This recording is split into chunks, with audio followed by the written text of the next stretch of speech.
My purpose here today is to improve the safety and the reliability of your electrical substations.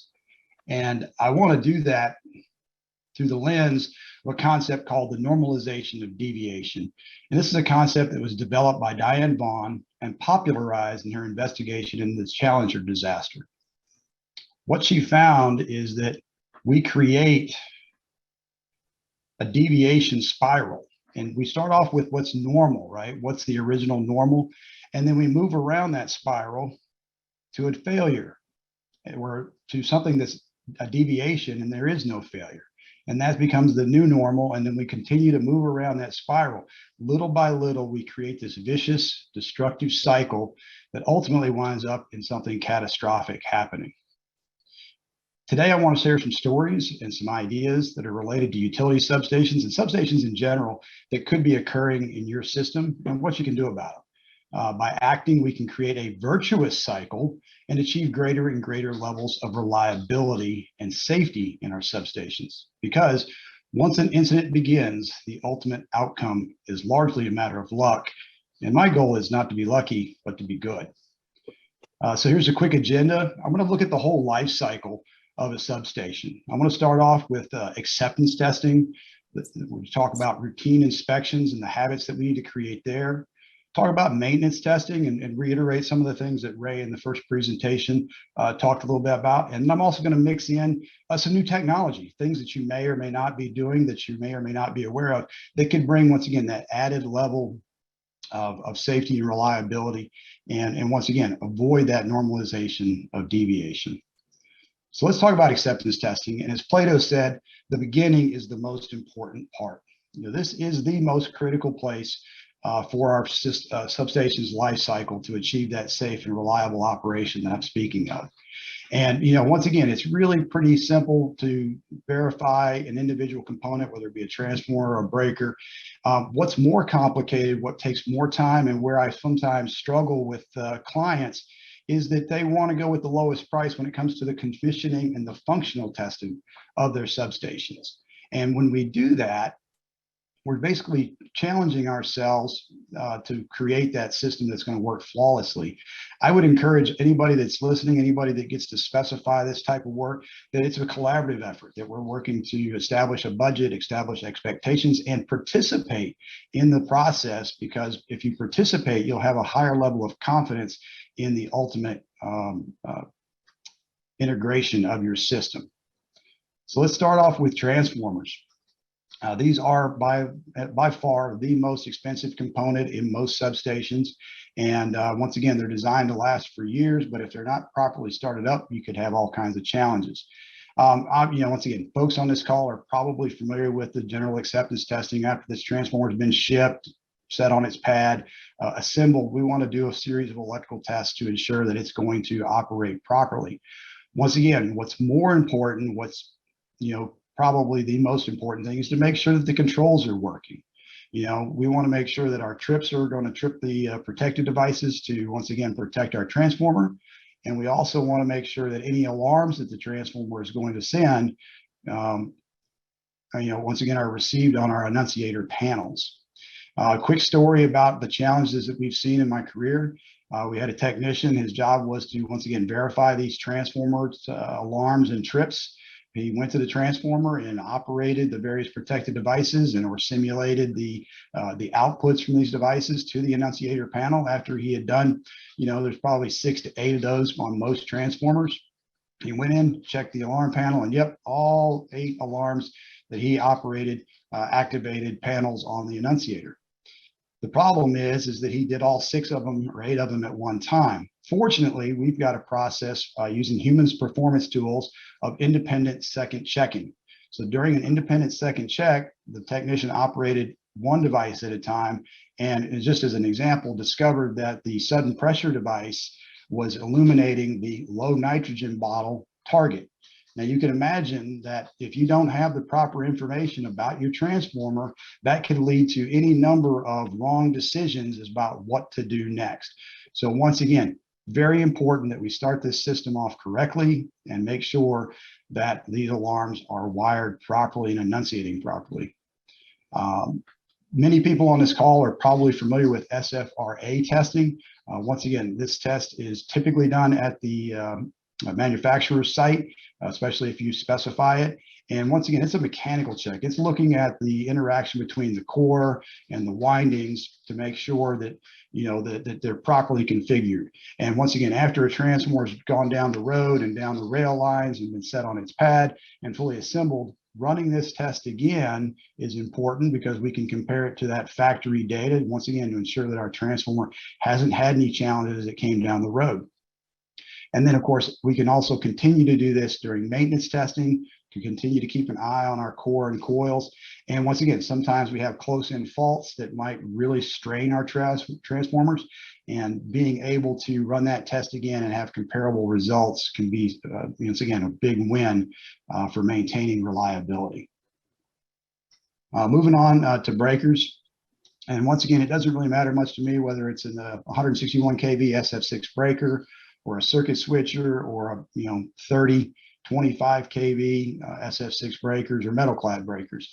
We want to make sure that these components, once again, once they arrive on site and set on their pad, once again, are going to be safe and reliable. And once again, we talked a minute ago about mechanical issues, make sure that, they're operating at the correct speeds and that sort of mechanical features we want to ensure of.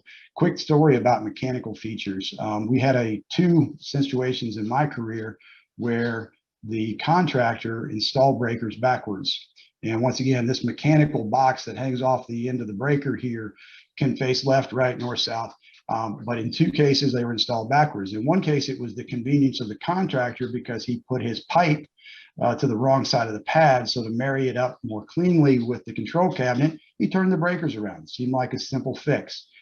Second situation was the engineer, when he did the drawings, drew it and he mirrored the second bank of breakers. And by mirroring that, he turned them all around. And of course, the contractor installed them the way the drawings were provided. So once again, the breaker doesn't really care which way the current flows.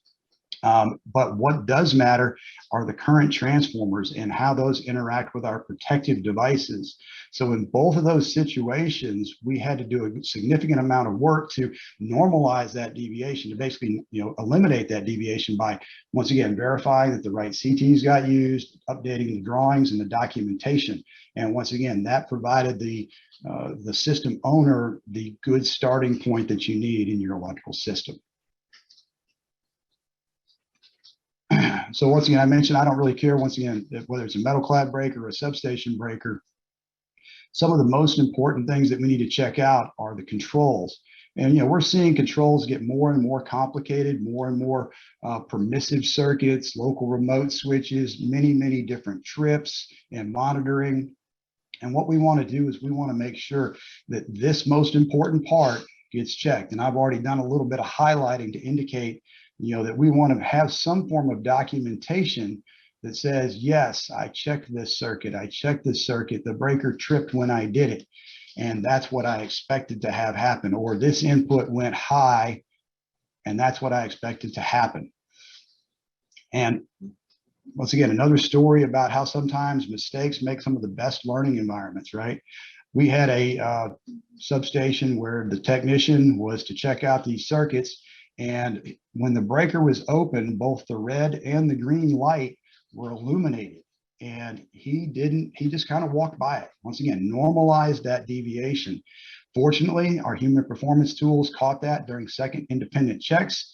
And we spent about 2 hours running through the drawings, running through all the wiring to determine how come we got both lights during that process. And once again, we were able to fix it and not normalize that deviation and give the customer a, once again, less than awesome substation to start.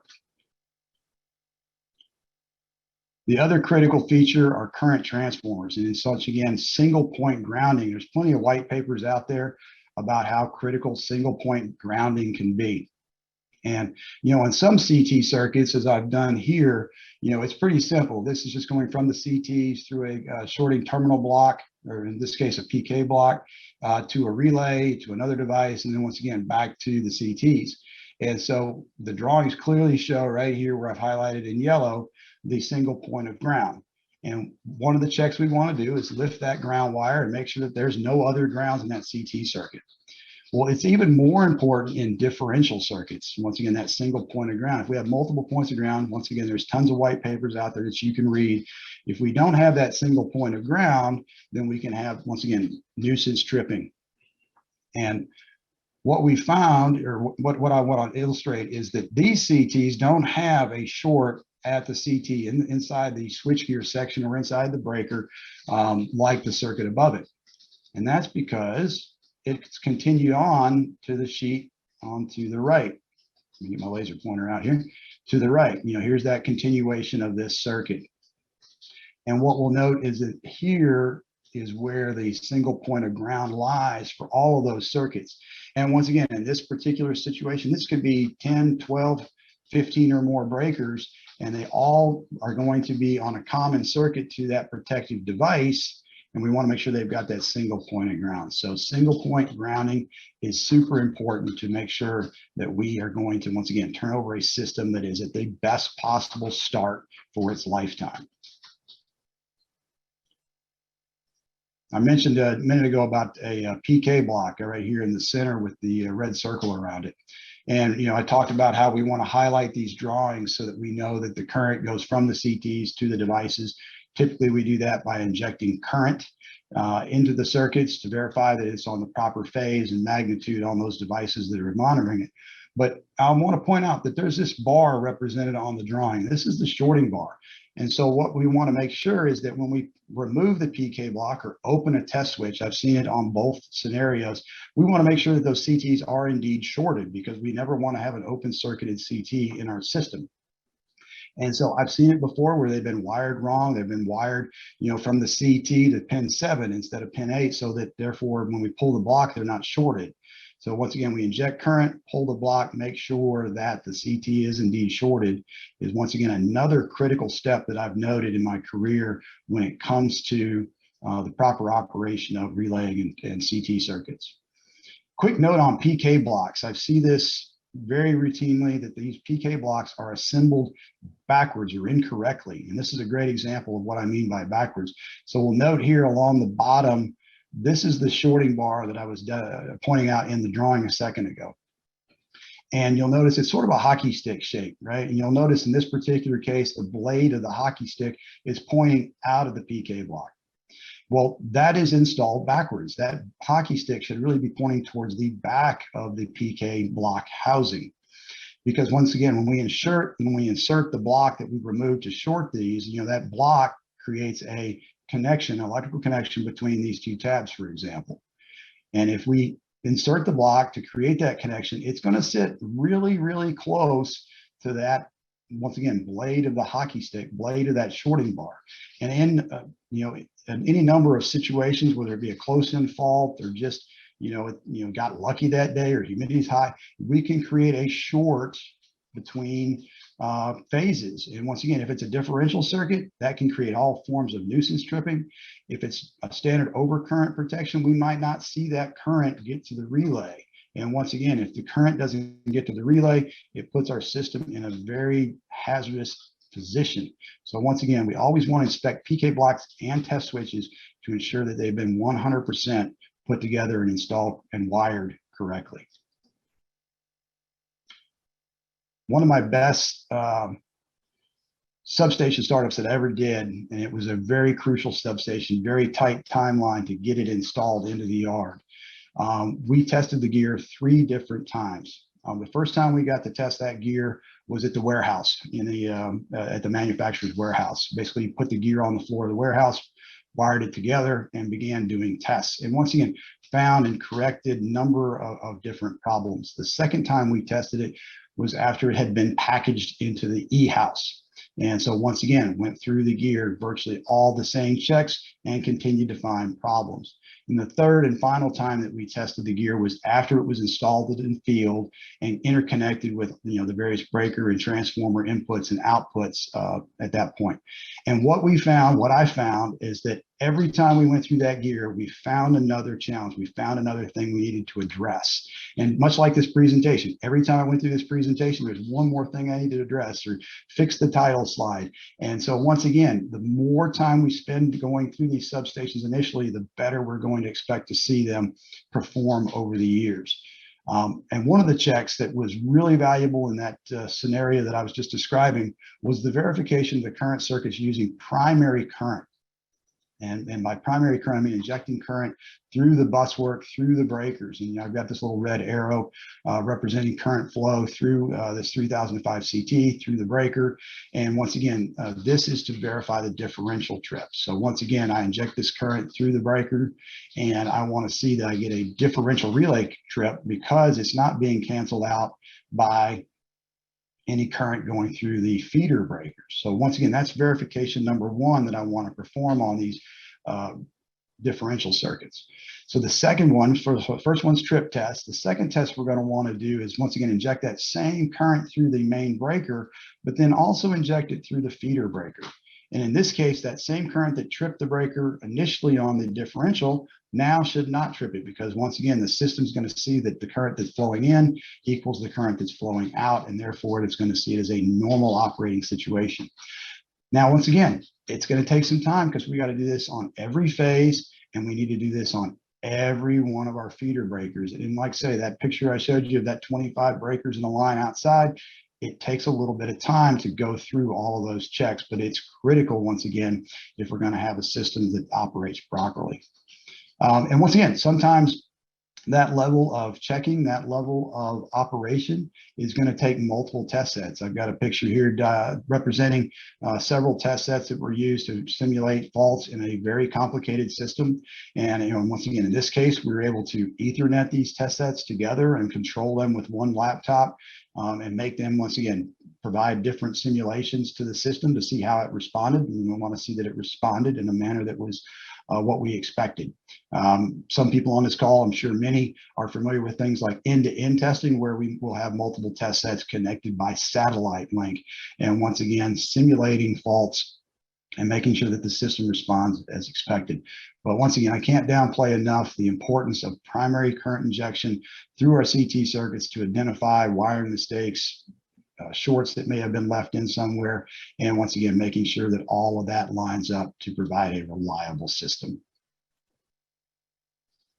All right, let's move on to routine inspection. And as Aristotle says, quality is not an accident, it is a habit. And that's what I want us all to establish to avoid that normalization of deviation, are good habits of walking through our substations and looking for things that are not normal. Even in the background of my slide here, I'll point out this debris is from a decaying filter, a filter that's supposed to eliminate, once again, foreign debris from getting into our switchgear enclosures and our breaker compartments.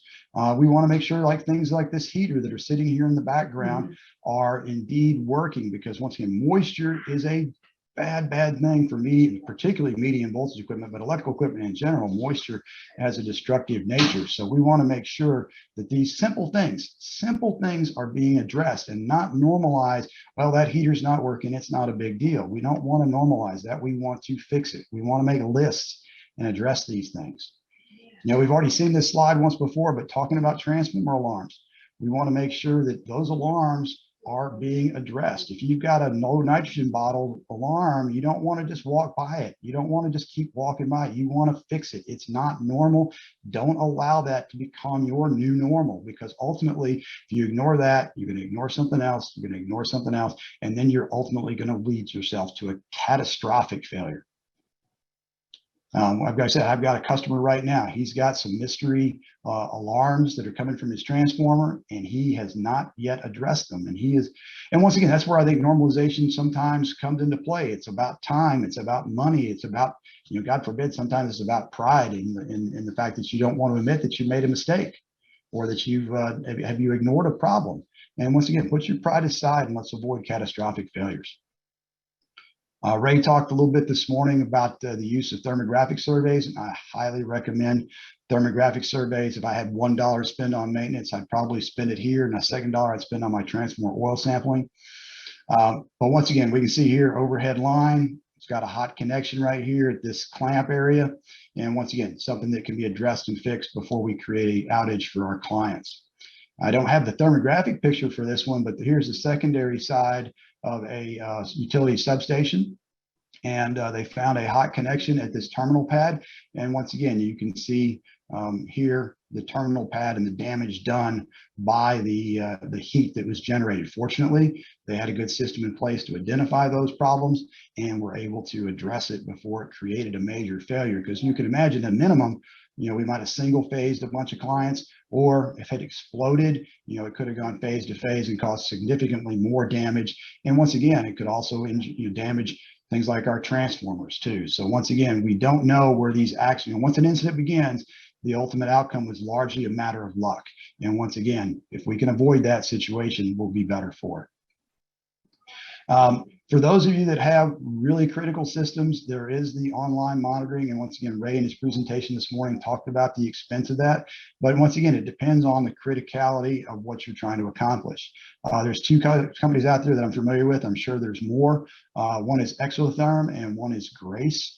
And both use some different technology to achieve the monitoring that they're doing. Grace uses flexible fiber optics that actually bolt to the connection. So for example, you could run that fiber optic up to the pole or up to the line here, and basically it goes right around this bolted connection to monitor the temperature 24/7.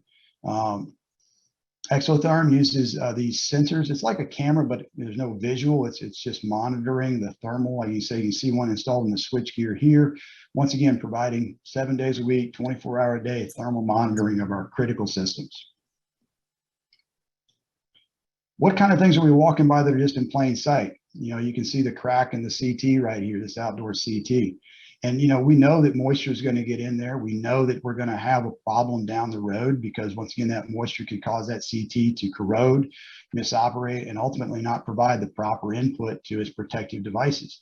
And once again, maybe no easy fix, because how do we get it off from around this bushing?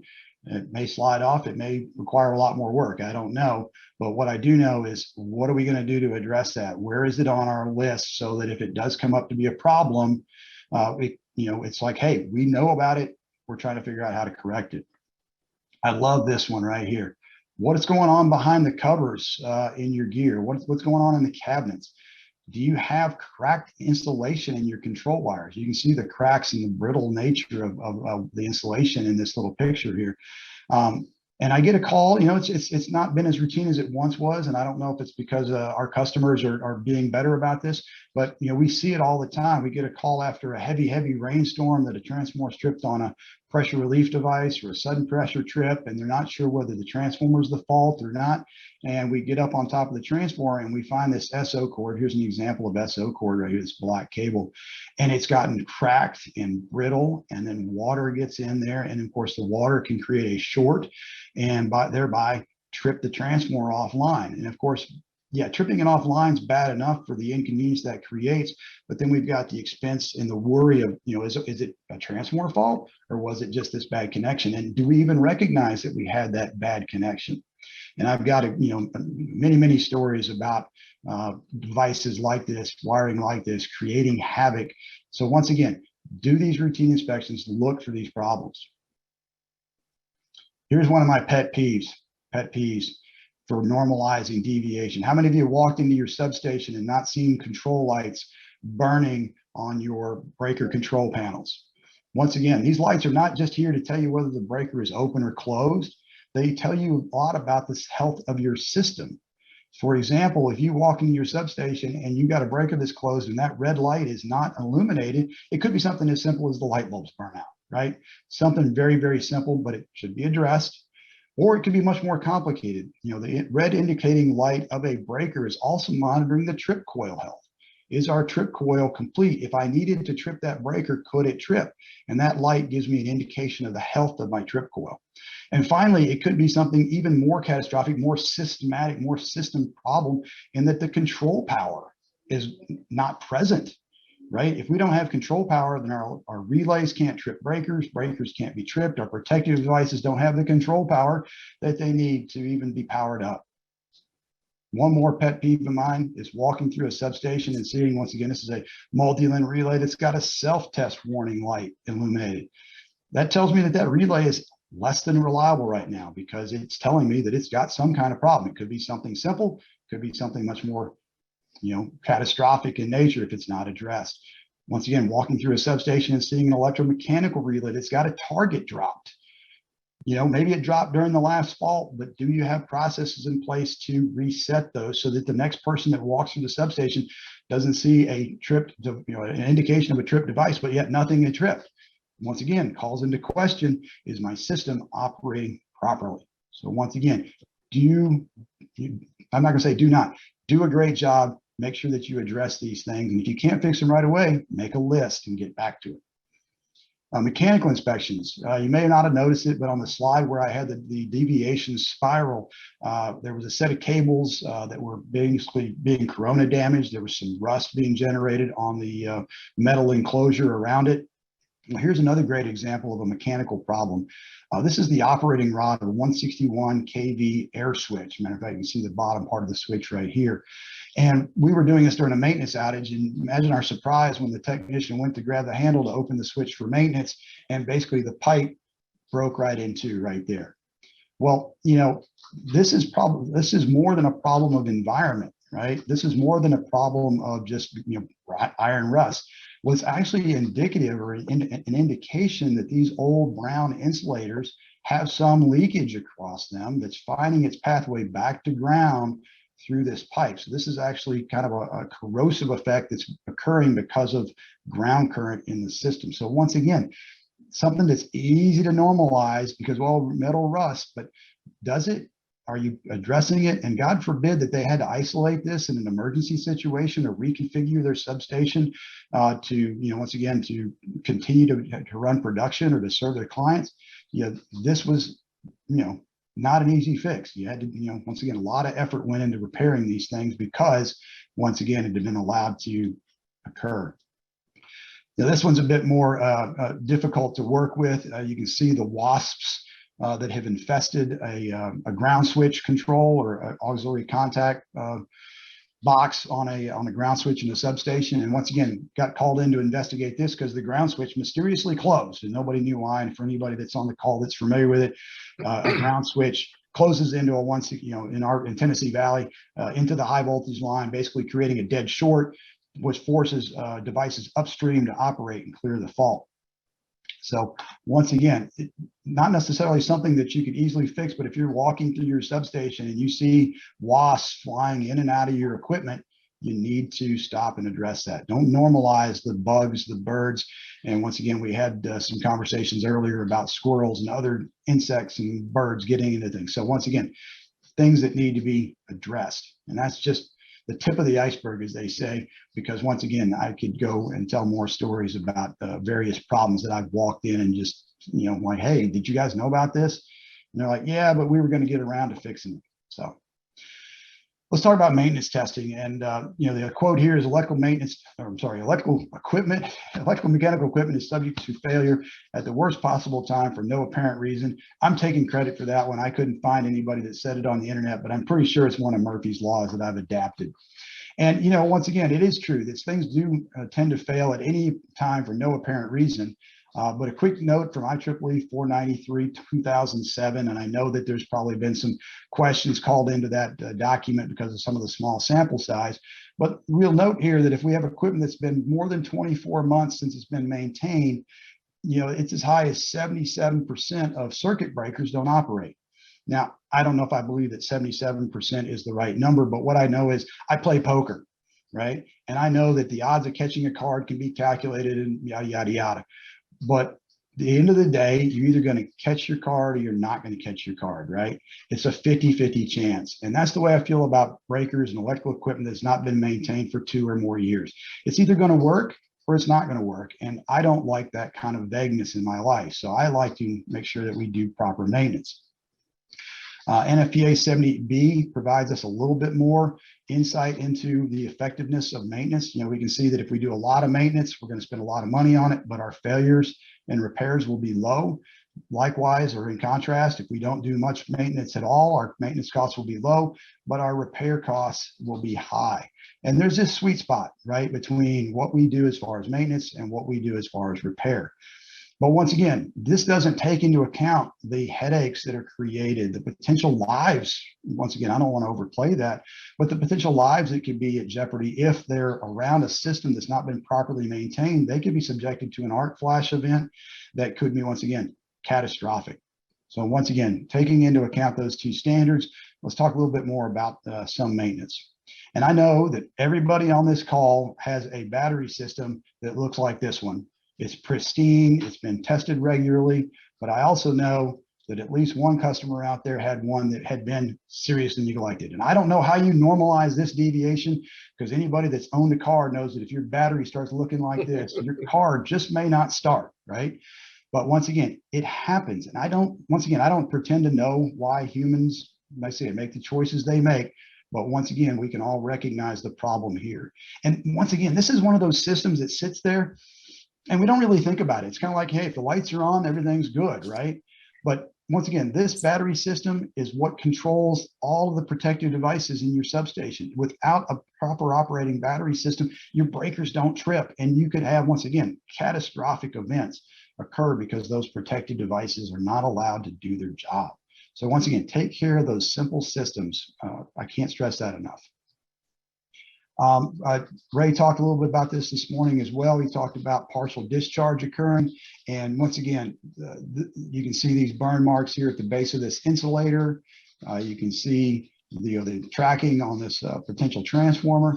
And once again, this happens in our systems, particularly our medium voltage systems, which is primarily what we're talking about today. And it's typically a problem of moisture and or design, right? And so what can we do about that during regular maintenance, shutdown maintenance, but between regular shutdown maintenances, we can also look for PD. And like I say, Ray talked about this, there's portable PD detectors that we can use to go in and periodically monitor our system for, once again, things like this that are, once again, partial discharges occurring. But for critical systems, right, for systems that we just don't want to take a lot of chances with, we might want to install continuous online monitoring. And as Ray mentioned, it does come with a cost. But what we'll note is, here in the early part of July, our PD level is pretty low. That's the red line compared to the humidity, which is in brown. But come August, the humidity's gone up, and look at what our PD does. Our PD's gone up as well.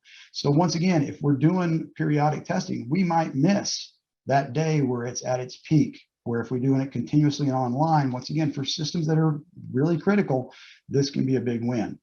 And once again, it's a pretty simple installation. We can use one CT per set of cables in our gear. And then once again, in this manufacturer's representation, about every 3 sections, we install these capacitive coupled CTs. Once again, I'm going to use the word listening for PD and detecting that and trending it. So once again, for those that are looking for something to really ramp up their security or their reliability, this type of monitoring is critical. Another problem that's coming, if you haven't heard about this problem, if you're not aware of this, it's coming. And that is, we have an enormous fleet of aging vacuum breakers. And these vacuum breakers, the bottles are slowly but surely losing their vacuum. And pretty simple thought, right? And the traditional test has been a pass-fail test. We would apply a voltage across the bottle. That's partially what this picture is representing. We're applying a voltage across the vacuum bottle when it's open. And if the vacuum bottle withstands the voltage, it's a pass. And if it jumps the gap, then it's a fail, right? And that's fine. That's been the tradition. That's been the what we've done historically. But that's not good enough, because what we don't know is, where's that bottle really at? And what we have is technology out there called the MAC test. It stands for Magnetronic Atmospheric Conditioning Test. And we add one more feature to our traditional, once again, over potential test of the bottle. We wrap a magnetic coil or put a magnetic field around the bottle. That's right here. You can see the wraps around the vacuum bottle here in the picture, and represented on the diagram. That's this area here and here. And so we apply the voltage. We basically induce a magnetic field, and that causes ions to jump the gap across the vacuum bottle. And with that measurement, with that ion measurement, we were able to determine the actual pressure in the bottle. Now, this is Paschen's curve for dry air. And what we'll note is that from like -2 to -6 vacuum, the breakdown voltage of dry air is really, really high, 400K. But we get to this point on the curve right here, somewhere around -1, where you'll note it drops off very rapidly. And so in my example of the pass-fail test, if we're sitting right here on the curve today, that bottle would pass. But what happens in a month or a year when it's sitting here? And once again, that's the advantage of the MAC test, because it actually tells us where am I at in the lifestyle, or my lifestyle, life cycle of my breaker. So once again, really important test. If you're not familiar with that, to once again keep an eye on your your vacuum bottle life cycle. Let's talk a little bit about transformer testing, and I'm not going to go into a bunch of the tests. Some of the other speakers already talked about that, but I want to address. Most of us are familiar with testing power factor at 60 hertz. That's pretty much been the tradition. Just about every manufacturer that I'm aware of power factor testing equipment now has the capability of testing over a variety of frequencies. So in this case, from 20 hertz to 400 hertz. And what we can note is that both transformers A and B at 60 hertz have a good power factor of 0.4. But what we can note is that they respond differently over the series of frequencies that they're tested at. And once again, these different patterns are indicative of the transformer B being moist or wet, or having some moisture in the insulating materials there. And so how can we learn more about that? Well, just a quick note. Once again, we've talked a little bit about oil testing previously. We do oil testing and we sample what's in the water. And this does a good job of depicting that you may have 16 parts per million in the water, but the vast majority of, in the oil, the vast majority of the water though sits in the cellulose, sits in the paper of the transformer. And once again, that water moves in and out of the paper. So once again, as the transformer heats up, the water moves into the oil. As the transformer decreases, it goes back into the cellulose. So once again, it's constantly moving back and forth. If you're not familiar with it, the two big killers of your transformers are operating them at high temperatures and operating them in a moist environment, because once again, it damages the mechanical strength of the paper. And once that paper is damaged, there's nothing you can do to fix it except get a new transformer or rewind the one you have. So once the damage is done, it's done. And I'll just point out briefly that if we're operating two different transformers at 70 degrees C, the one that's dry is going to have about a 10 times increase in life expectancy over the one that's wet. So it's really important to operate our transformers as dry as possible. The test that most of you may not, or many may not be familiar with, is called the dielectric frequency response. And this test does a fantastic job. It's similar to a power factor test, but once again, instead of being done over a few frequencies, this is done over a wide band of frequencies. And without going into a lot of detail, once again, a new transformer, the curve sits down and to the left. As we get some moderate aging on that transformer, it's going to shift towards the middle of the graph. And finally, a heavily aged wet transformer is going to sit farther to the right. So once again, this test is super great if you have critical assets that have some moisture in them, to kind of document where you're at. And once again, it's not any more complicated to do than a standard power factor test. And once again, I want to point out that, we do a lot of oil processing.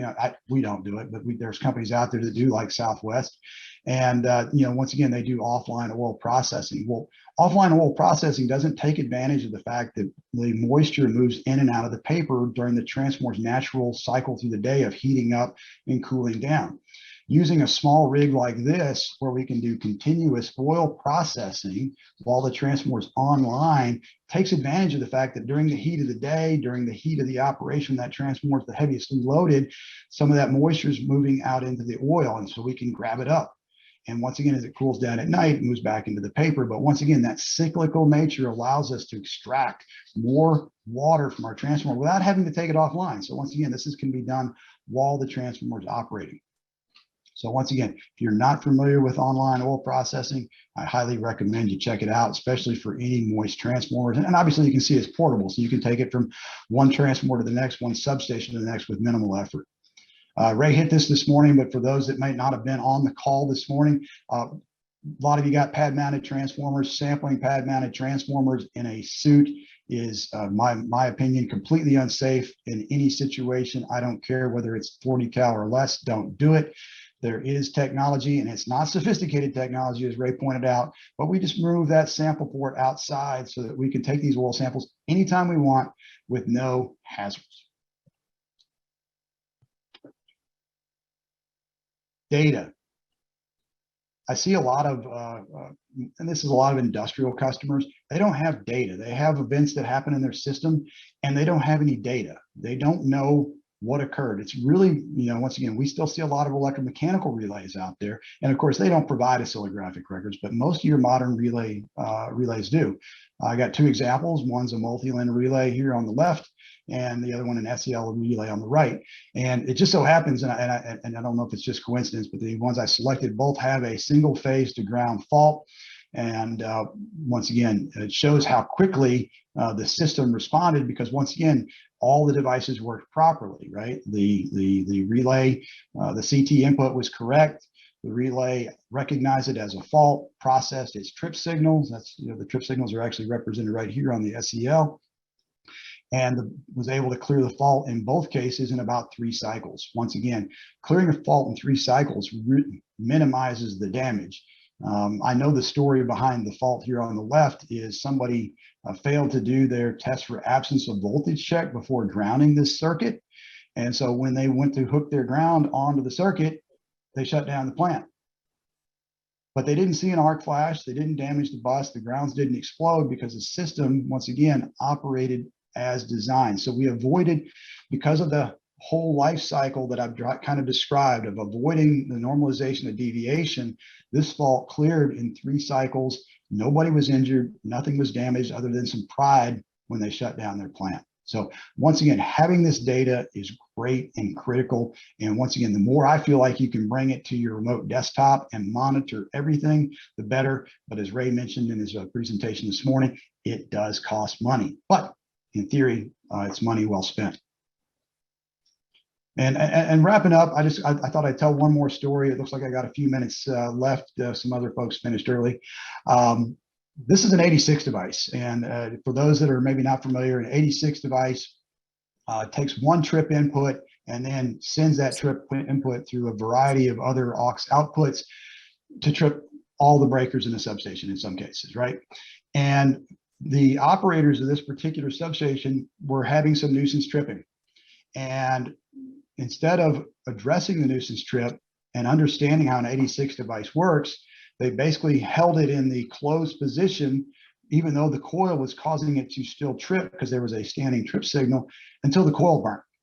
And once the coil burnt, then this 86 device can't operate anymore.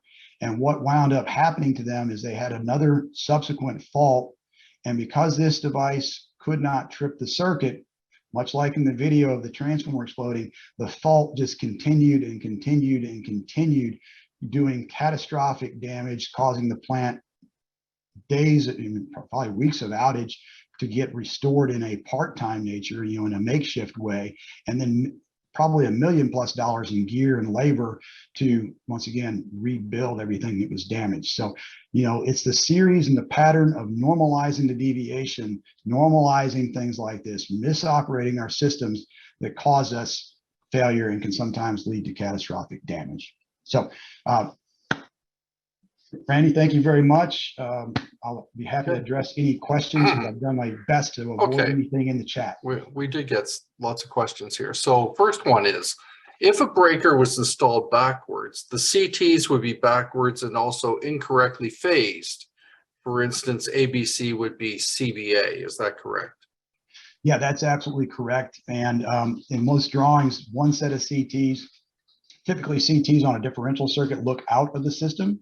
So once again, if the set of CTs looking out of the system was on the left of the breaker and we flip that breaker around, now per the drawings, that set of CTs that's supposed to be looking out is actually looking in. And that is why we had to go in and, like I say, work with the engineer, get updated drawings that reflected not only the phase reversal, but just the shift of where the CTs were, so that we could once again install those to the right CTs for the relaying application. What is the typical life cycle of vacuum interrupters, and does the number of operations affect life cycle, meaning does less operations mean longer life cycle? Okay, well, the life cycle, as I understand it, from most manufacturers is 30 years, right? When they built these bottles, they estimated their life at 30 years, is my understanding. And once again, we're seeing a lot of vacuum bottles that are 30 years and they got great pressure and no worries, right? But operations do affect it. And once again, as a general rule, I would say, I guess it's kind of an anecdotal statement, fewer operations usually results in a better vacuum or a more reliable vacuum bottle, because the number one-ish, depending on the manufacturer of the bottle, failure point are the bellows that that allow the breaker to be open and closed, right? There's the stem, the drive rod that drives the breaker closed, drives the breaker open, and that's completed by a series of metal bellows. Obviously, if we've got hundreds of operations on those bellows, they could begin to fatigue. But once again, they do tend to be very reliable, and we're seeing 30 plus years, depending on the bottle design. The ones that are most prone to failure are the ones where they would build the bottle and then evacuate that and then pinch the tube off. They'd pinch the tube off. So if you guys have got any pinch tube vacuum bottles in your system, those are the ones that I would argue are the most critical to look at. Okay, looking at oil testing and cellulose insulation in transformers, do you recommend furan tests in oil samples? Any value for the extra cost versus just looking at water content? Yeah, no, absolutely. Furan testing definitely provides documentable, trendable information about the condition of the insulating material in there. So yes, do you need to do it every year? No, but if you do it every couple of years, especially, if you test your furans and they're low, maybe come back and do it in 2 or 3 more years. And yep, they're still low. Then once again, you can kind of continue to extend that periodicity out.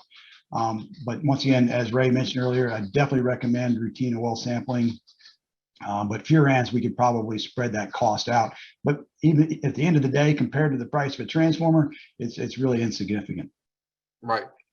What is the name of the portable unit for online oil processing?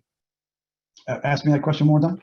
What is the name of the portable unit for online oil processing? Oh, so I don't know the name of that particular unit, but there are, I think one company out there was called Trojan, and they make these units. If you just search, once again, using the internet, online oil processing units, I'm sure there are many manufacturers out there, but one that I'm familiar with, I believe their name was Trojan, but it's been a couple of years since I've engaged with it. Next question, is AC high pot testing better than DC high pot testing on vacuum circuit breakers? By and large, most manufacturers recommend the use of an AC high pot to test your vacuum bottles. A lot of that relates to old DC high pots that had the halfway rectifier, and you could be at, I'm just going to pull out a number, 60 kV on your vacuum bottle, but there could be spikes in that DC because of the waveform not being fully rectified.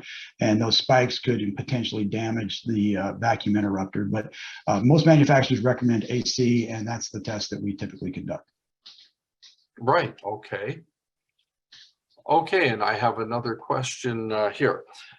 What is the impact of future climate change events on substation components? Are systems designed to operate at higher average ambient temperatures? I noticed that the forecast for many southern states is that their summer temperatures could average 125 degrees. Well, that's a very interesting question that I've never been posed. Well, I mean, yeah, obviously, if we have higher operating ambient temperatures, our equipment is going to operate at a higher ambient level. And I guess just as a quick story about that, I see this a lot in industrial facilities, right? They've got fan controllers on their dry type transformers, and most of our dry type transformers are rated for 150 degrees C rise. So that's 150 degrees C above, and somebody's probably going to correct me if I'm wrong on this, above the normal ambient of 40 degrees C. So that's really all the way up to 190 if you think about it. Right. But I see they have fan controllers, and for some reason, these fan controllers are typically set to turn on at 100, 120 degrees C. And I'm like, why don't we turn them on at 50 degrees C and keep our transformers running really, really cool? Because I noted in my presentation, the cooler we run our transformers, the longer we're going to get life out of them. And that use of power to run the fans is, once again, compared to the cost of a new transformer and the interruption time, is negligible. Much like our substation equipment, we probably might need to look at, hey, when are we going to start our fans? Maybe we turn them on sooner to make sure that our equipment operates cooler in general. Okay, here's the next one. How can utilities harden and strengthen their substations to cope with these events like the Texas ice storm last year?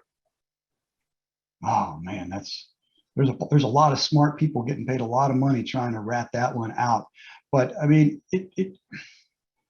that Texas ice storm was a very complicated situation, one that involved the generation system becoming unstable. I think that it's important that every system do their individual part to make sure that their protective devices and their equipment are operating reliably, because some of this could have been prevented by removing load from the system. And once again, I can't speak to whether some of that worked or didn't work, but I do know that if relaying devices aren't working properly, then once again, the blackout of the Northeast many years ago was precipitated because of a number of relaying miscoordinations. And had those relays been coordinated properly and tested properly, which is where we talked earlier about NERC, that's where NERC came in and was really kind of got their foothold, I think, was following those blackouts in the Northeast. Right. Okay. Good answer. Okay. Thank you very much.